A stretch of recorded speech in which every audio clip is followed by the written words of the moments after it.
tilted back at 30 degrees, strung across a hospital bed like a puppet. A gastrostomy tube connected to her stomach gives her the food she's forgotten how to eat. Oxygen through her nostrils because her lungs have difficulty knowing when to breathe. A Foley catheter collects urine in a bag that is glowing like a warm glass of beer, and in the background, on her television screen, the country music station plays something to the refrain of, "Will you miss me when I'm gone?" But she hasn't left. Can't leave. Must be turned on the hour because pressure against her bones has been known to cause skin breakdown, so I do my best to take a minute.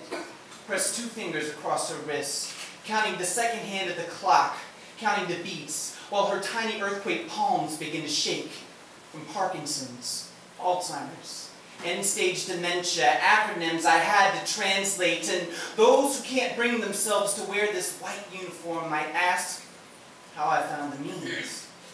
But I'm avoiding the question. Because today, I wore blue plastic hospital gowns, a surgeon's mask, and latex gloves as a shield against the bacteria, resistant to antibiotics, swimming in her blood and sputum for the simple reason that she needs a bath after leaking from only opening, not hooked to a machine. And this is the first time I've seen a woman full frontal, but not in all of her glory. There are still electrodes that need to be removed, IV lines positioned, stockings and boots taken off to keep her joints from becoming rigid, and I know what you're probably thinking.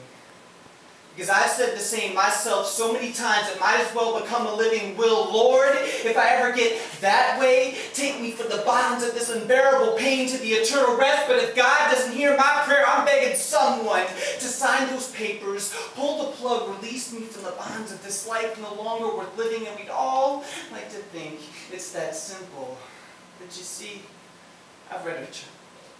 And the only visible means of support she has is in the form of Medicare. No relatives or dependents. Some might call her a burden of the state, but I call her a human being, a masterpiece, the reclining nude, basking in an eerie glow of this institution. And as I rub a washcloth across the small of her back, I hear a mumble erupt from the unresponsive abyss. Lips, warm syllables, from a tongue and gums that no longer hold teeth, but she speaks all the same, and I could easily ignore her. Go about my tasks, change the linens, take out the laundry, but something told me instead to ask on, "Sorry, miss, what time is it?" she says. "It's 9:30 a.m.